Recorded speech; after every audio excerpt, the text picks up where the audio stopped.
வணக்கம். ஒரு மணி செய்திகளை வழங்குவதற்காக நான் காயத்ரி. விரிவான செய்திகளை பார்ப்பதற்கு முன்பாக தலைப்புச் செய்திகளை பார்க்கலாம். வங்கக்கடலில் உருவானது குறைந்த காற்றழுத்த தாழ்வு பகுதி. தென் தமிழ்நாடு மற்றும் டெல்டா மாவட்டங்கள் அருகில் 11 அல்லது 12ஆம் தேதி வரும் என கணிப்பு.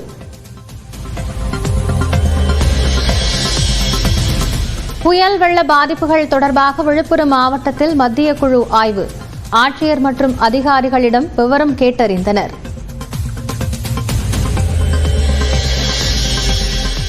கிளாம்பாக்கம் அருகே முடிச்சூரில் ஆம்னி பேருந்து நிலையம் திறப்பு. முதலமைச்சர் மு க ஸ்டாலின் காணொலி மூலம் திறந்து வைத்தார். கலைஞர் நூற்றாண்டு பேருந்து முனையத்தை மாண்புமிகு தமிழ்நாடு முதலமைச்சர் திரு மு க ஸ்டாலின் அவர்கள் திறந்து வைத்து மக்கள் பயன்பாட்டிற்கு அர்ப்பணித்தார்கள். தனியாரோ 200 தொகுதிகளில் வெல்வோம் என இருமாப்புடன் பேசுவதாக விஜய் விமர்சனம். திமுகவின் கூட்டணி கணக்குகளை 2026இல் மக்களே மைனஸாக்கி விடுவார்கள் என்று அம்பேத்கர் புத்தக வெளியீட்டு விழாவில் பேச்சு. கூட்டணி கணக்குகளை மட்டுமே நம்பி இருமாப்புடன் 200 வெல்வோம் என்று எகத்தால முழக்கமிடும் மக்கள் விரோத ஆட்சியாளர்களுக்கு என் மக்களோடு இணைந்து நான் விடுக்கும் எச்சரிக்கை. உங்கள் கூட்டணி கணக்குகள் அனைத்தும் 2026இல் மக்களே மைனஸ் ஆக்கி விடுவார்கள்.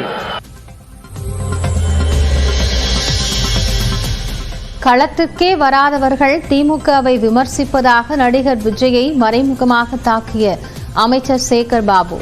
200 தொகுதிகள் அல்ல 234 தொகுதிகளிலும் திமுக வெல்லும் என பேட்டி. வருகின்ற சட்டமன்ற தேர்தலில் 200 என்ற நம்பிக்கை வீணாகும் என்று ஒரு சிலர் அதிமேதாவிகளாக களத்திற்கே வராதவர் பேசிக் கொண்டிருக்கின்றார்கள். எங்களுடைய நிலைப்பாடு 200 அல்ல 234ஐயும் திராவிட முன்னேற்ற கழகம் வருகின்ற சட்டமன்ற தேர்தலில் கைப்பற்றும் கைப்பற்றும் கைப்பற்றும்.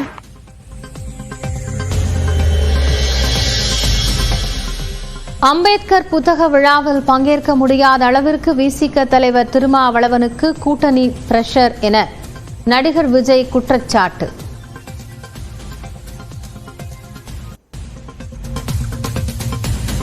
விடுதலை சிறுத்தைகள் தலைவர் திரு தோல் திருமாவளவன் அவர்கள் அவங்களால இன்னைக்கு வர முடியாம போச்சு. அம்பேத்கர் அவர்களுடைய புத்தக வெளியீட்டு விழாவிற்கு கூட அவரால் கலந்துக்க முடியாத அளவிற்கு கூட்டணி கட்சிகள் சார்ந்து எவ்வளவு பிரஷர் இருக்கும். திமுகவோ கூட்டணி கட்சிகளோ அழுத்தம் தரவில்லை என திருமாவளவன் விளக்கம்.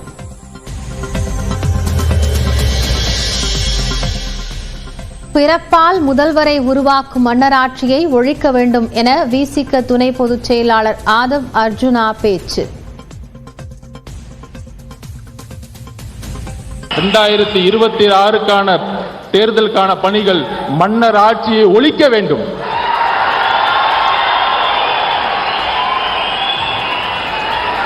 பிறப்பால் அனைவரும் சமம் என்கின்ற கருத்தியலை அம்பேத்கர் உருவாக்கியதை போல இங்க பிறப்பால் ஒரு முதலமைச்சர் உருவாக்கப்படக்கூடாது.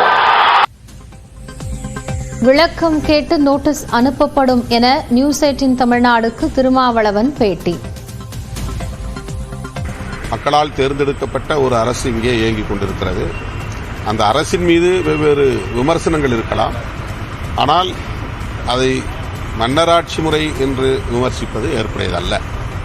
அதற்கு விளக்கம் கேட்டு ஆதவ் அர்ஜுன் அவர்களுக்கு கட்சியின் சார்பில் நோட்டீஸ் அனுப்ப இருக்கிறோம்.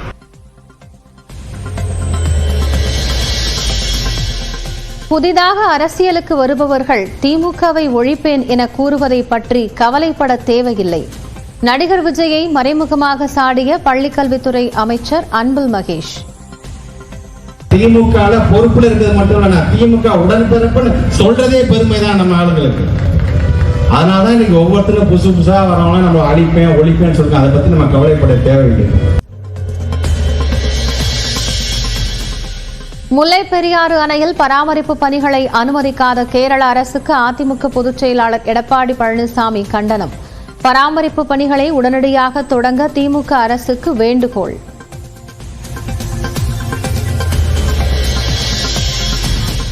அதானி நிறுவனத்துடன் ஒப்பந்தங்கள் தொடர்வதை அமைச்சர் செந்தில் பாலாஜி மறைக்க முயற்சிப்பதாக குற்றச்சாட்டு. திமுக அரசின் தவறுகளை கேள்வி கேட்பவர்களை குறித்து வழக்கு தொடருவோம் என மிரட்டுவதாகவும் அண்ணாமலை கண்டனம்.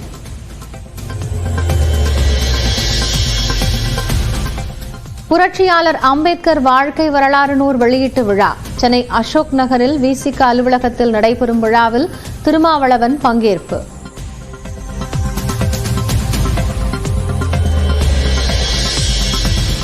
கடலூரில் நீண்ட வரிசையில் நின்று நிவாரணப் பொருட்களை வாங்கிச் செல்லும் மக்கள். மாவட்டம் முழுவதும் சுமார் 2 லட்சம் பேருக்கு வழங்க ஏற்பாடு.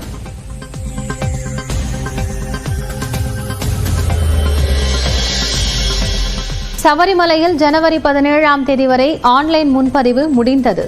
உடனடி பதிவு தரிசனத்திற்கு பக்தர்களின் கூட்டம் அதிகரிக்கும் என எதிர்பார்ப்பு.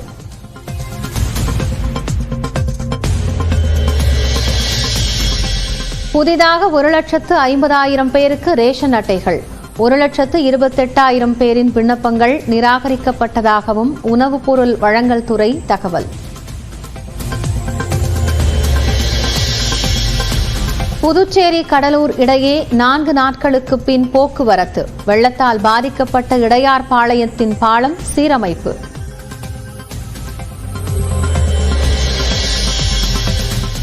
இலங்கை கடற்படையால் 14 மீனவர்கள் கைது செய்யப்பட்டதற்கு கண்டனம்.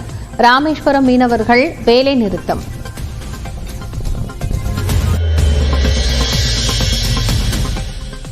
நாகை அருகே இந்திய எல்லையில் மீன்பிடித்த மியான்மர் மீனவர்கள் 4 பேர் கைது.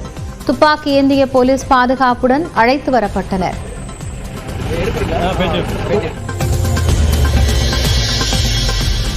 இந்தியாவிற்கு எதிரான அடிலைட் டெஸ்ட் கிரிக்கெட் போட்டியில் முன்னிலை பெற்றது ஆஸ்திரேலியா. 5 விக்கெட்டுகளை இழந்த நிலையில் 50 ரன்களுக்கு மேல் முன்னிலை பெற்றது.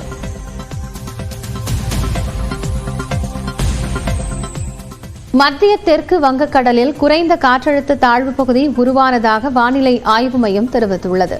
இந்திய பெருங்கடல் மற்றும் அதனை ஒட்டிய தென்கிழக்கு வங்கக்கடல் பகுதிகளின் மேல் நிலவிய வளிமண்டல கீழடுக்கு சுழற்சி தெற்கு வங்கக்கடலின் மத்திய பகுதிகளில் காற்றழுத்த தாழ்வு பகுதியாக உருவானது.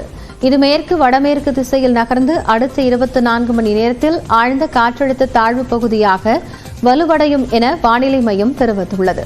மேலும் வரும் புதன் மற்றும் வியாழக்கிழமைகளில் இலங்கை தென் தமிழ்நாடு கடலோர பகுதிகளில் கரையை நோக்கி நகரும் என கூறப்பட்டுள்ளது. இதனால் வரும் புதன் மற்றும் வியாழன் அன்று மயிலாடுதுறை, நாகப்பட்டினம், திருவாரூர், தஞ்சாவூரில் கனமழை பெய்யும் என வானிலை மையம் தெரிவித்துள்ளது. இதேபோன்று புதுக்கோட்டை, ராமநாதபுரம் மற்றும் காரைக்காலிலும் புதன் மற்றும் வியாழக்கிழமை கனமழை பெய்யக்கூடும் என கணிக்கப்பட்டுள்ளது. செங்கல்பட்டு, விழுப்புரம், கடலூர், புதுச்சேரியிலும் அடுத்த வாரம் வியாழக்கிழமை கனமழைக்கு வாய்ப்பு இருப்பதாக வானிலை மையம் தெரிவித்துள்ளது.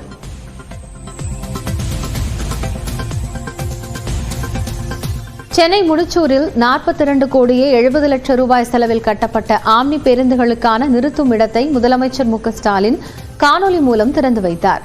சென்னையில் போக்குவரத்து நெரிசலை குறைப்பதற்கு தென் மாவட்டங்களுக்கு செல்லும் பேருந்து நிறுத்தம் கோயம்பேட்டில் இருந்து கிளாம்பாக்கத்திற்கு மாற்றம் செய்யப்பட்டது. இந்நிலையில் தாம்பரத்தை அடுத்த முடிச்சூரில் 5 ஏக்கர் பரப்பளவில் 42 கோடியே 70 லட்சம் ரூபாய் செலவில் ஆம்னி பேருந்துகள் நிறுத்தம் அமைக்கப்பட்டது. இதனை சென்னை தலைமை செயலகத்திலிருந்து முதலமைச்சர் மு க ஸ்டாலின் காணொலி காட்சி வாயிலாக திறந்து வைத்தார்.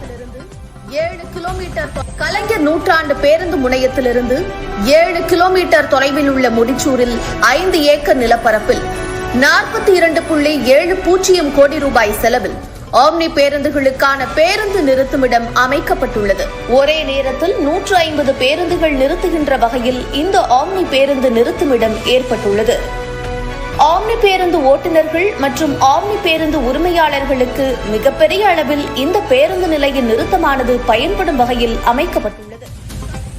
இதேபோன்று கிளாம்பாக்கம் பேருந்து நிலையம் அருகே 15 கோடி ரூபாய் செலவில் கலைஞர் நூற்றாண்டு காலநிலை பூங்காவை முதலமைச்சர் மு க ஸ்டாலின் திறந்து வைத்தார். மேலும் கோயம்பேடு மொத்த விற்பனை அங்காடி வளாகத்தில் 1 கோடி ரூபாய் செலவில் புதுப்பிக்கப்பட்ட மருத்துவ சிகிச்சை மையத்தையும் முதலமைச்சர் பொதுமக்களின் பயன்பாட்டிற்கு கொண்டு வந்தார்.